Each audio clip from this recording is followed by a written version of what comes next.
Well, good morning and welcome to CityLine. It's great to be in your home.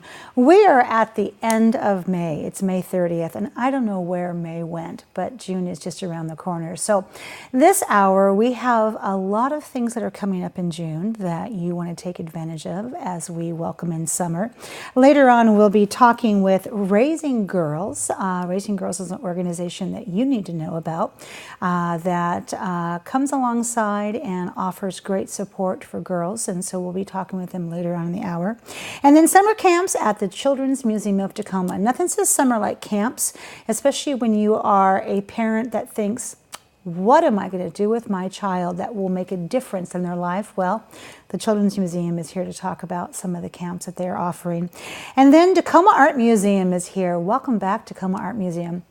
Great to have them on the show. They're here to talk about some of the exhibits that they have going on, and we also get to know one of their brand new team members, Miss Hillary Ryan, so you don't want to miss that.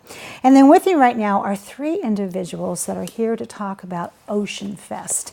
And if you don't know about Ocean Fest, well, I have to say, where have you been? So you take some notes because this is an event you don't want to miss.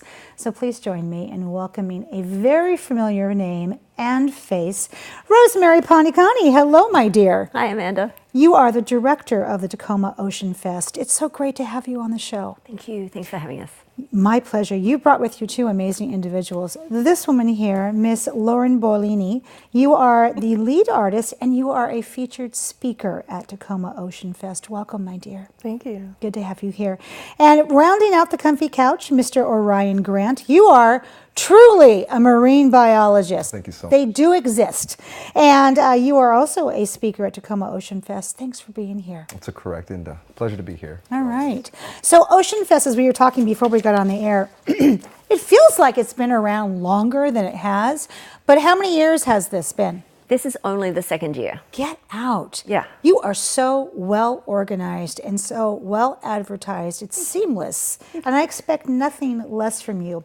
For people who didn't get in on last year's Ocean Fest, when they ask the question, what is Ocean Fest? In a nutshell, how do we answer it? It is a free one-day festival on the Tacoma waterfront. It's down at the Foss Waterway Seaport Museum. It's inside and outside and down on the water.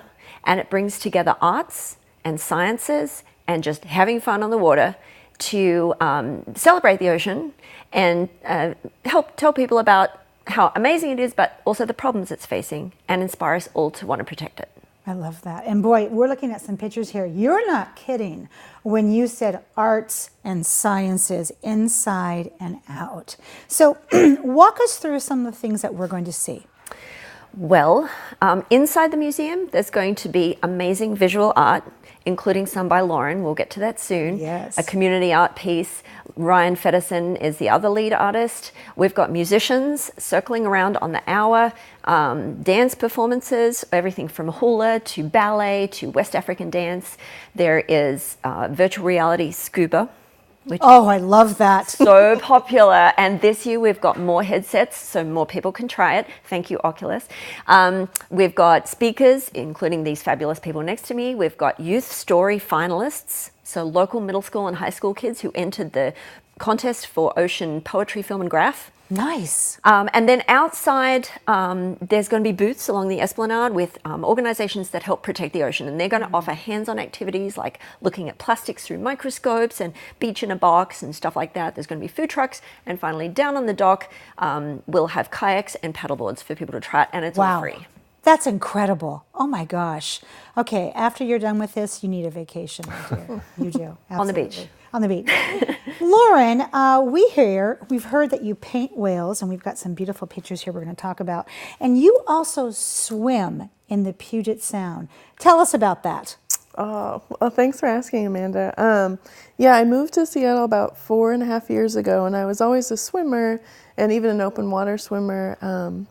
So I started in January. I joined a group. They swim off of Alki Beach every Saturday morning, all year round. And it's been the most important part of living in the Northwest for me. It's something that Rosemary and I connected over.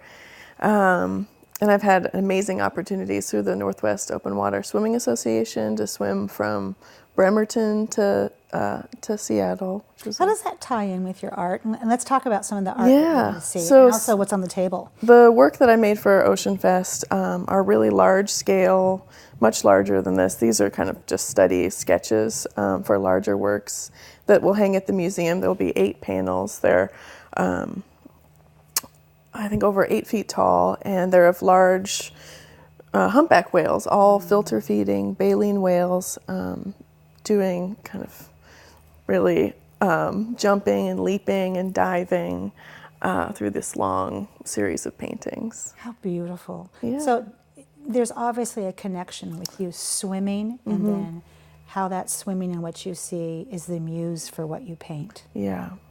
Yeah, definitely. I mean, I spent a lot of time in the water.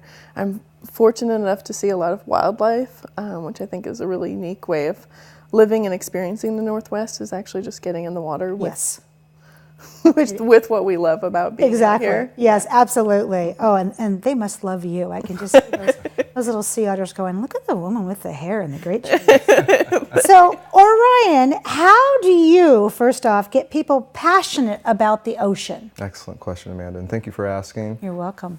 Especially for myself, the most important thing is to meet people where they are. The Puget Sound is an incredibly diverse region in all aspects. And it doesn't matter if it's marine organisms or if it's human beings, we share a very close relationship to the Puget Sound and to the water.